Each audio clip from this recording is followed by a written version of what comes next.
A B-17 Flying Fortress trembled violently as flak exploded around it, 25,000 feet above Bremen, Germany.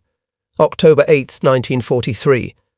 Sergeant Michael Torres sat cramped inside the ball turret, his twin 50-caliber machine guns suddenly silent, not jammed, not frozen from the -40-degree cold. Empty.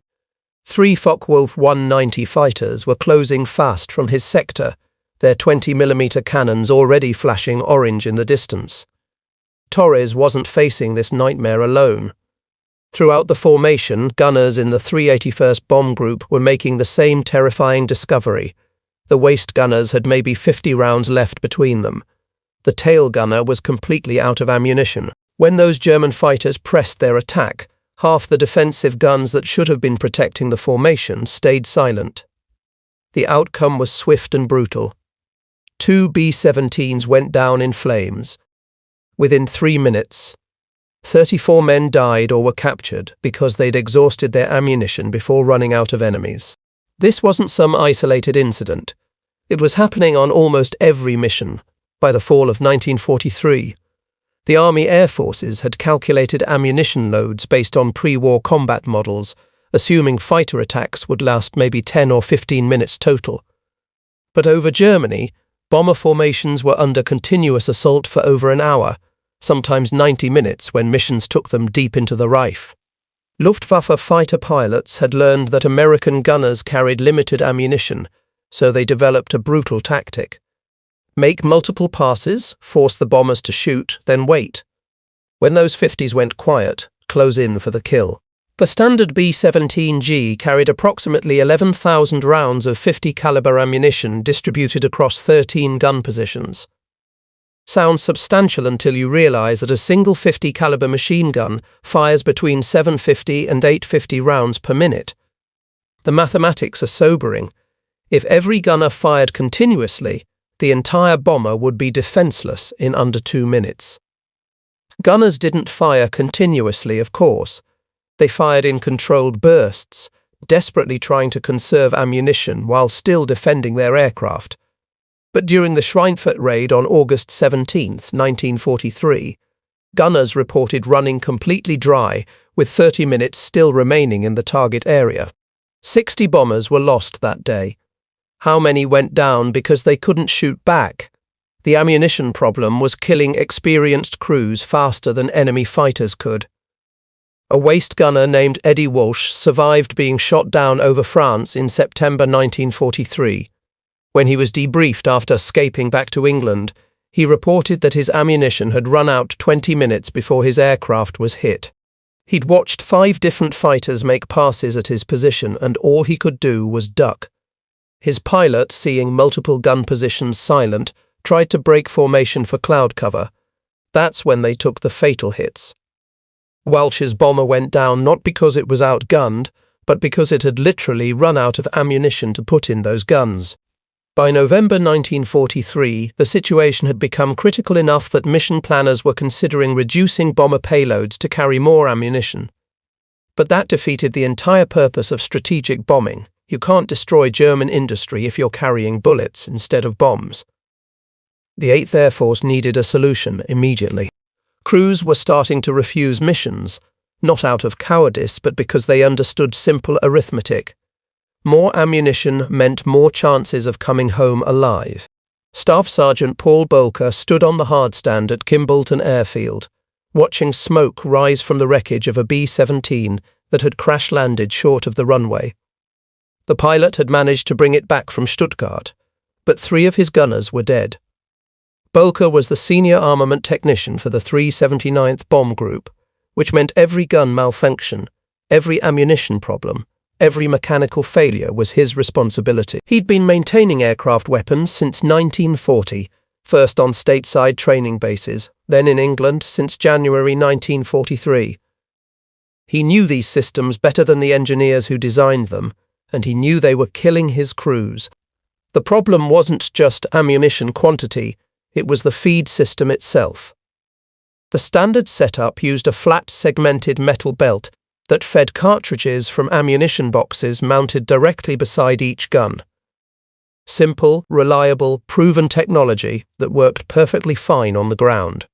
But at altitude, under combat stress, with the aircraft maneuvering violently and the temperature at 40 below zero, those metal belts became death traps. They kinked, they froze, they twisted in their feed chutes. A single malfunction could jam a gun completely, and the gunner couldn't fix it because the ammunition boxes were often positioned where he couldn't reach them while wearing his bulky flight suit and oxygen mask. Bölk had documented 347 gun malfunctions in the 379th Bomb Group between July and November 1943. He'd personally inspected each weapon after every mission, cataloguing exactly what had failed and why. 78% of all stoppages were feed system related, not mechanical gun failures. The ammunition belts were the weak link, and everyone knew it. But knowing the problem and fixing it were very different things. On November 11, 1943, Bölk watched a crew return from a raid on Münster. The ball turret gunner, a kid from Ohio named Danny Pritchard, had experienced a belt jam during a fighter attack. He'd struggled with it for 8 minutes while Focke-Wulfs made pass after pass at his position. He finally got it cleared, burned through his remaining ammunition in 30 seconds, then watched helplessly as the left waist gunner took 20mm rounds through his position. The waist gunner, Tommy Chen, died before they crossed back over the English Channel. Bölk helped pull Chen's body from the aircraft. The kid was 22 years old. That night, Bölk sat in the armament shop with a technical manual, a bottle of scotch, and a burning anger that wouldn't let him sleep. The manual specified exactly how ammunition would be stored and fed. Weight limits, box dimensions, belt specifications, all of it approved by right field engineers who'd never been shot at. The system was optimized for ground testing and peacetime efficiency, not for keeping 19-year-old gunners alive at 25,000 feet over Germany. He'd been thinking about a different approach for months. Instead of rigid metal belts feeding from fixed boxes, what if the ammunition could feed through flexible chutes from centralized storage? The gunner wouldn't need to reach the ammunition boxes because the belt would snake through a channel directly to the gun. You could store more ammunition because you weren't limited by the small spaces next to each gun position. The belt wouldn't kink because it would be supported along its entire length. And if it did jam, the gunner could clear it without contortionist acrobatics. Every technical manual said it wouldn't work. The belt would bind in the chutes. The weight distribution would be wrong. The feed angle would cause jams. Wright Field had tested similar concepts in 1941 and rejected them. But Wright Field hadn't watched Tommy Chen bleed out in the waist of a B-17. Bölk decided that night that he didn't care what the manual said anymore. Bölk started sketching in a maintenance logbook at 0300 hours on November 12th. The concept was simple in theory, insane in practice. He wanted to run flexible metal chutes from large centralized ammunition cans in the radio room and waist area directly to each gun position. The chutes would be about 2 inches in diameter, lined with smooth metal to reduce friction, and curved gradually to prevent the belt from binding. Instead of 500 rounds per gun in small boxes, he could feed 1,200 or even 1,500 rounds through a single chute from a large centralized can. The mathematics were staggering. A standard B-17G carried roughly 11,000 rounds distributed across all positions. Bölk's system could carry 16,000 to 17,000 rounds in the same weight budget because centralized storage was more efficient than dozens of small boxes. That extra 5,000 to 6,000 rounds meant gunners could sustain defensive fire for twice as long. It meant the difference between going silent 30 minutes into the target area and having ammunition for the entire mission. But the engineering problems were massive. The official ammunition belt was designed to feed straight into the gun from a rigid metal track. Bölk wanted to bend it through curves, drop it down vertical chutes and pull it through narrow channels. The belt weighed about 1 pound per 10 rounds. A 1,500 round belt weighed 150 pounds. And the gun had to pull all that weight through friction-prone chutes using nothing but the force of its own recoil-operated mechanism. Every engineer at Wright Field would tell you it was impossible. The belt would bind, the gun would short-cycle, the system would fail in exactly the moment you needed it most. Bold didn't have access to engineering labs or testing facilities. He had a maintenance hangar, some scrap aluminum, and a damaged B-17 that had been written off for spare parts. He started fabricating his first chute system in mid-November. Working nights after his regular duties, he formed the chutes from thin aluminum tubing, carefully mandrel bent to create smooth curves without crimping. He welded brackets to mount them along the aircraft's internal structure. He fabricated custom ammunition cans that could hold 1,200 rounds in a compact cylindrical shape, instead of the standard rectangular boxes. The first test was on November 28, 1943, and it was a disaster. The belt jammed after 17 rounds. The curve leading into the ball turret was too tight, and the links buckled under the tension. Bolker spent 2 days redesigning that single curve, increasing the radius from 6 inches to 11 inches. Second test, 63 rounds before jamming. The chute leading to the tail gun had a slight twist in it that was catching the belt. Another redesign. By December 10th, Belkid had conducted 14 tests, and he was finally getting sustained fire. On test number 15, the waist gun fed 740 rounds without a single malfunction. The ball turret made it to 680 rounds. The tail gun, which had the longest and most complex chute run, fed 520 rounds before a minor jam that the gunner cleared in 15 seconds. It was working, not perfectly, but it was working better than anyone had said it could. The system violated Technical Order 0120 EG2, which specified approved ammunition storage configurations. It violated weight distribution requirements. It violated feed system specifications. And Malk didn't care about any of it, because he'd just proven that his impossible design could keep guns firing when the manual-approved system ran dry. Belk submitted his first formal proposal to the 379th Bomb Group engineering officer on December 14, 1943. He included detailed schematics, test data from his 15 trials, and a typed report explaining how the system could save lives. The engineering officer, a captain named Robert Hendricks, looked at the drawings for about 90 seconds before sliding them back across the desk. "Sergeant, this violates every technical order we have. I can't approve modifications that deviate from approved specifications. Send it up to division if you want, but don't expect anything." Polk sent it to the 1st Bomb Division headquarters at Brampton Grange. It took 3 weeks to get a response. The answer came back on January 7, 1944, stamped in red ink across the top of his proposal. Risgut does not conform to Technical Order 0120 EG2. No unauthorized modifications to combat aircraft. The rejection letter included a paragraph explaining that Wright Field had already evaluated flexible feed systems in 1941 and found them unreliable. Case closed. But the dying hadn't stopped. On December 30, 1943, a mission to Ludwigshafen cost the 8th Air Force 25 bombers. Post-mission reports indicated that at least 8 aircraft had reported depleted ammunition before being shot down.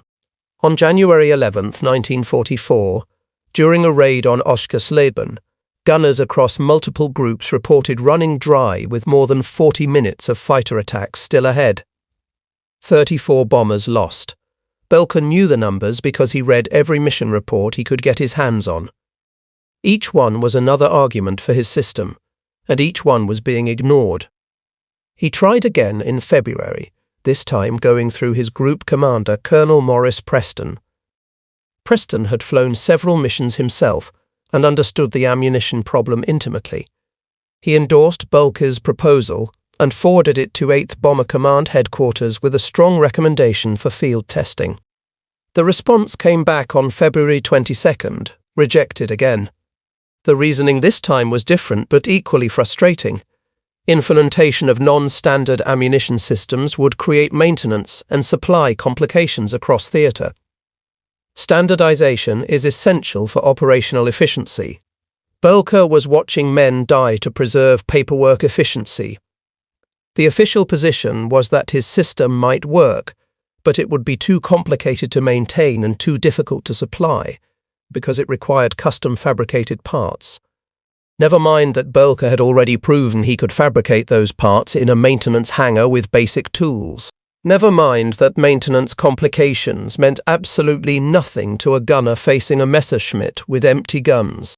The third rejection came in March, after Boelcke managed to get his proposal in front of a visiting officer from Wright Field. Major Douglas Carver was an armament engineer doing a tour of English bases to assess combat modifications. Boelcke cornered him at Kimbolton, showed him the test aircraft, demonstrated the system feeding live ammunition. Carver was impressed enough to photograph the installation and promised to file a favourable report. That report reached Wright Field on March 18, 1944. By March 30th, it had been rejected with a notation that field modifications must not supersede engineering specifications developed through proper testing protocols. 3 rejections in 4 months. Meanwhile, the 8th Air Force was losing bombers at an unsustainable rate. Big Week in February 1944 cost 226 heavy bombers in 6 days. The Berlin raids in March were bleeding crews dry. Everyone knew ammunition shortages were contributing to losses, but nobody with enough rank to authorize changes was willing to bypass the system. Boelcke had built something that worked, proven it worked, and watched bureaucracy kill it 3 times while the body count climbed. Brigadier General Curtis LeMay arrived at Kimbolton on April 3, 1944. LeMay commanded the 3rd Bomb Division and had a reputation for 2 things: winning missions and not caring about paperwork that got in the way of winning missions. He was touring bases to assess combat readiness before the planned escalation of bombing operations ahead of the Normandy invasion. Baker didn't know LeMay was visiting until the general walked into the armament shop unannounced at 1400 hours. Colonel Preston had arranged it. He'd been quietly pushing Boelcke's system up the chain and finally got it in front of someone who cared more about combat results than technical orders. LeMay listened to Boelcke's explanation for exactly 4 minutes. Asked 3 questions about feed reliability, then walked out to the flight line to see the modified aircraft.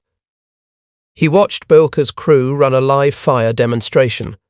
The waist gun cycled through 850 rounds without a stoppage. LeMay climbed into the ball turret himself, checked the chute installation, traced the ammunition path with his hands. "How many aircraft can you modify with current resources?" LeMay asked. "1 per day, sir. Working with my crew, you've got 3 days to modify 3 aircraft. I'm assigning them to the 524th Squadron for a mission on April 8th. If your system works in combat, I'll authorize theater-wide implementation. If it fails, you're done proposing modifications." "Clear." "Crystal clear, sir." Boelcke had 72 hours to install his system in 3 B-17s and stake his entire concept on 1 mission. His crew worked in shifts around the clock. They fabricated chutes, welded mounts, installed ammunition cans, tested feed systems. By the morning of April 8th, 3 aircraft bearing the modifications were on the flight line, loaded with 16,200 rounds each instead of the standard 11,000. The target was an aircraft factory near Paris. The mission profile guaranteed heavy fighter opposition because it was deep enough into France to attract Luftwaffe attention, but close enough that German fighters could make multiple sorties. Perfect test conditions if you were trying to prove ammunition capacity mattered. Terrible conditions if you were the crews flying those aircraft. Lieutenant James Kowalski piloted one of the modified B-17s, tail number 4231673. His ball turret gunner, Sergeant Andy Hoffman, carried 1,400 rounds instead of his usual 500. The waist gunners had 1,500 rounds each. Even the tail gunner, whose position had the longest and most complex shoot run, carried 1,300 rounds. They crossed into occupied France at 11:15 hours. The Focke-Wulfs hit them at 11:27. What happened over the next 48 minutes became the most documented fighter engagement in 3rd Division history, because LeMay had ordered every aircraft in the formation to note the performance of the modified bombers. The German fighters focused their attacks on the 3 experimental aircraft, probably recognizing them as formation stragglers, or assuming they were damaged because they flew slightly different profiles due to the weight distribution changes. Hoffmann in the ball.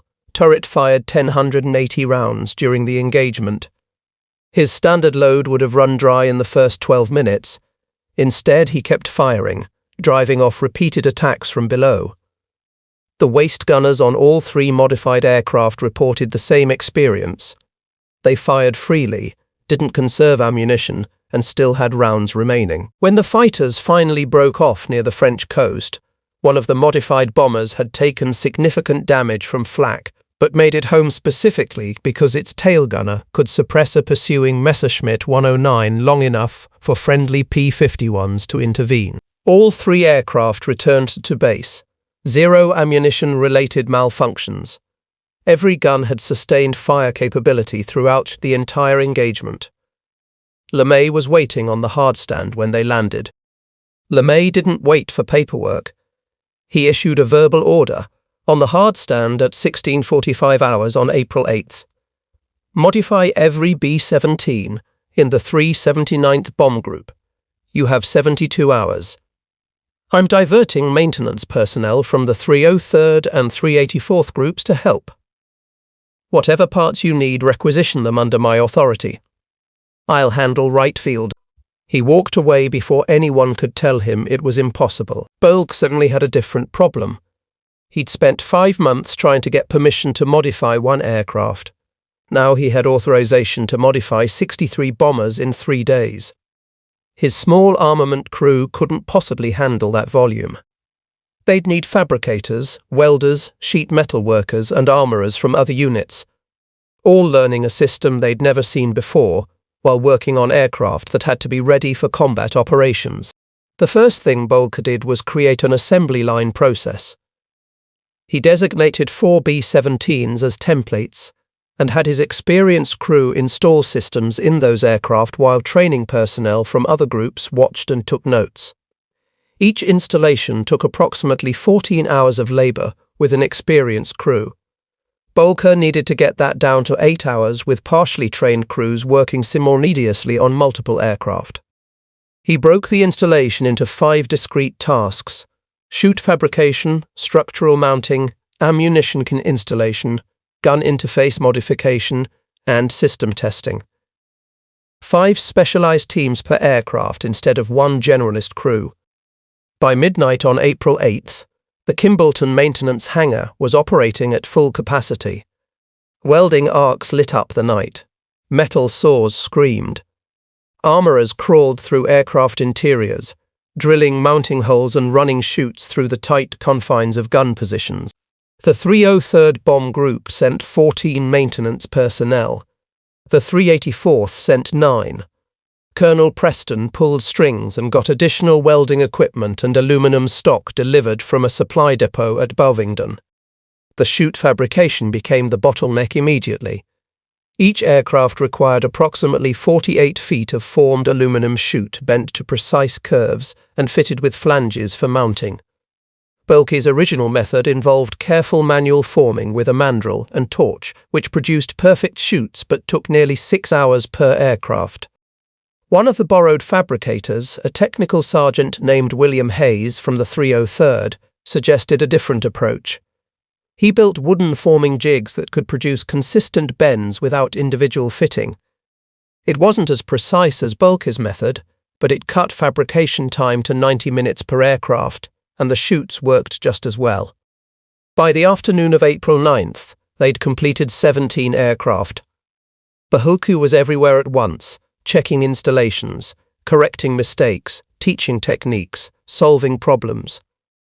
A team installing chutes in the ball turret discovered that different B-17 production blocks had slightly different internal dimensions. The chutes that fit perfectly in early G models had clearance problems in late production aircraft. Bureaucratic spent 3 hours redesigning the ball turret chute path to work in all variants. The ammunition cans created another challenge. Bureaucracic's original design used cylindrical cans that held 1,200 rounds in a compact package, but fabricating 63 custom cans in 72 hours was impossible with available resources. A creative solution came from an unlikely source. Staff Sergeant Leo Martinez, an ordnance specialist borrowed from the 384th, suggested modifying existing ammunition boxes by welding them together and cutting feed ports in the sides. It was ugly, but it worked. They could fabricate modified cans in 40 minutes instead of building custom cylinders from scratch.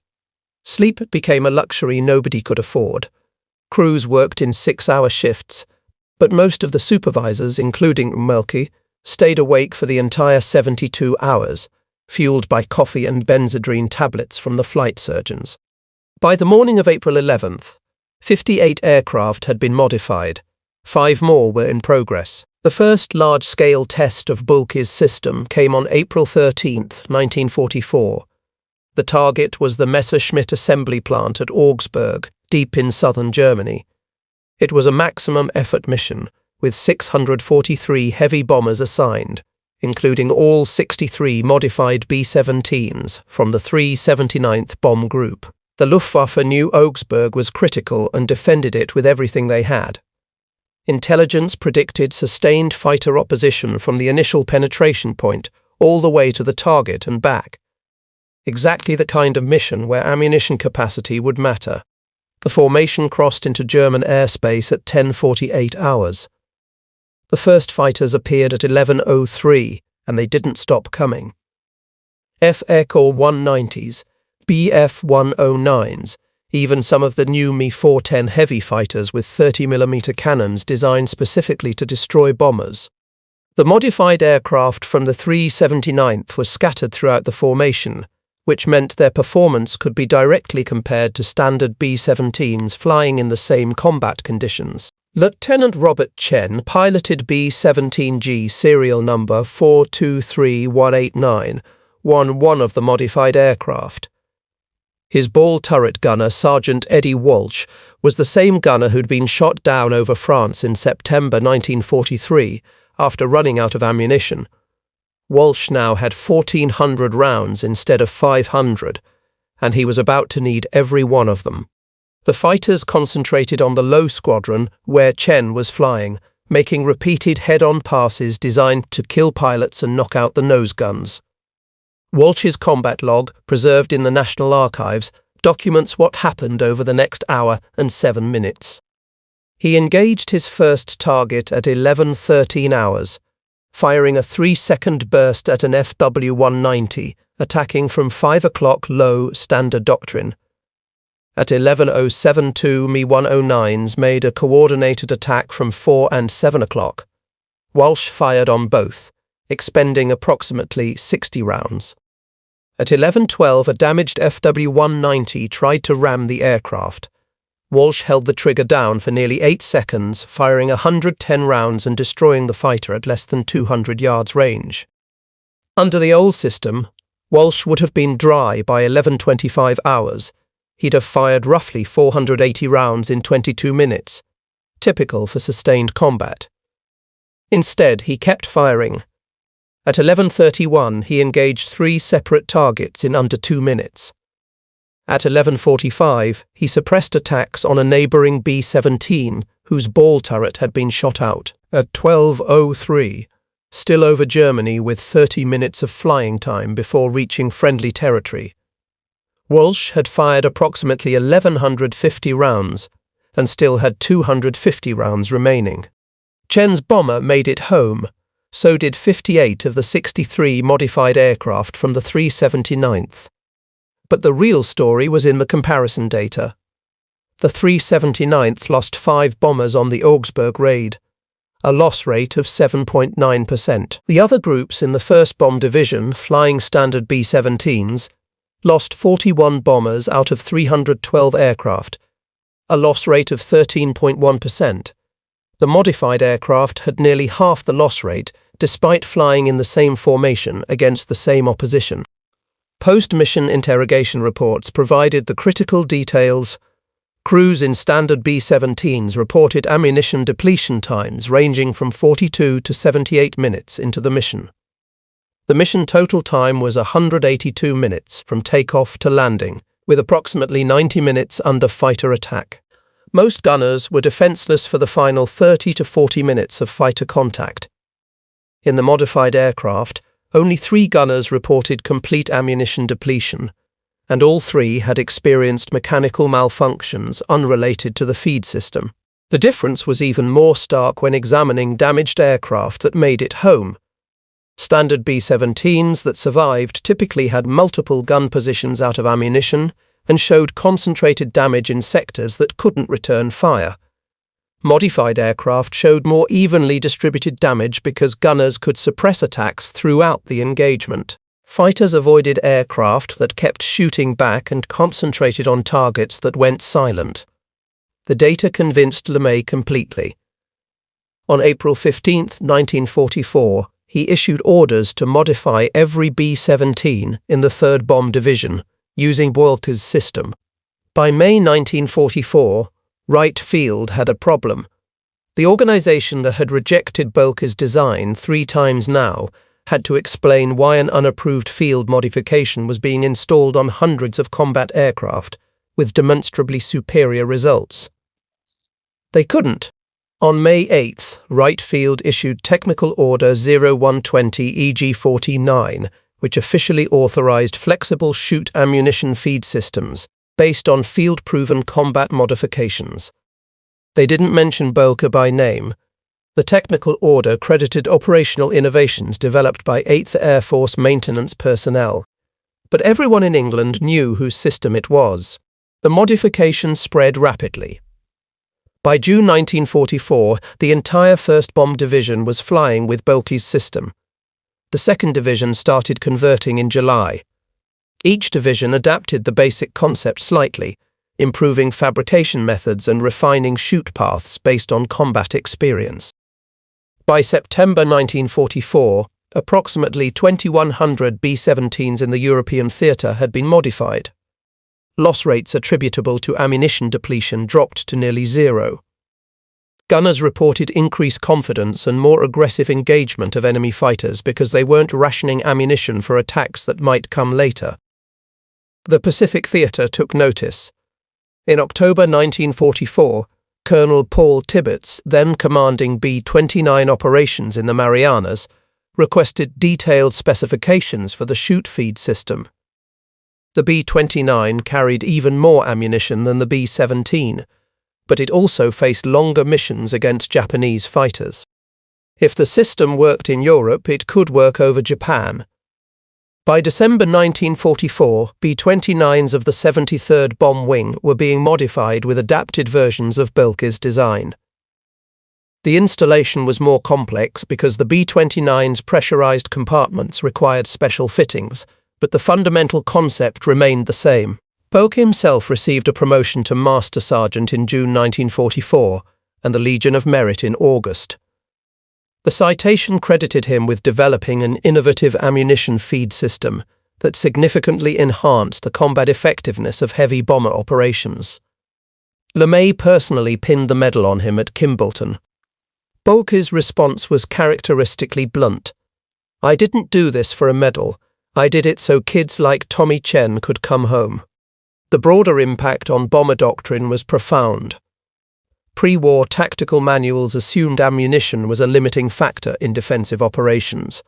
Formation tactics emphasized tight defensive boxes that concentrated firepower, partly because individual bombers would run dry quickly. With 50% more ammunition capacity, formations could spread out slightly, making them less vulnerable to flak. While maintaining defensive capability, training programs changed to emphasize sustained fire discipline rather than extreme conservation. Gunners learned to engage targets more aggressively because they had the ammunition to sustain longer engagements. After the war, Boelke returned to civilian life in Pennsylvania, worked as a machinist, and rarely talked about his wartime service. He died in 1987 at age 72.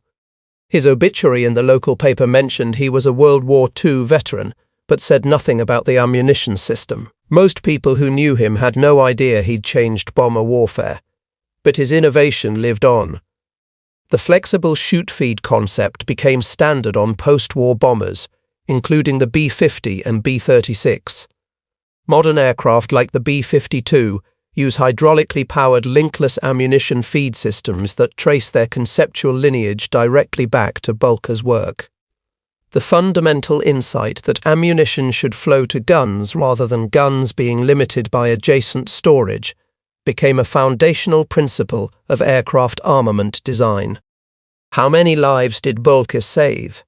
Impossible to calculate precisely, but consider this: between April and December 1944, the 8th Air Force flew 166,000 bomber sorties. If Boelke's system reduced ammunition-related losses by even 5%, that's hundreds of aircraft and thousands of crew members who came home because one frustrated armourer decided technical manuals mattered less than the kids flying into combat.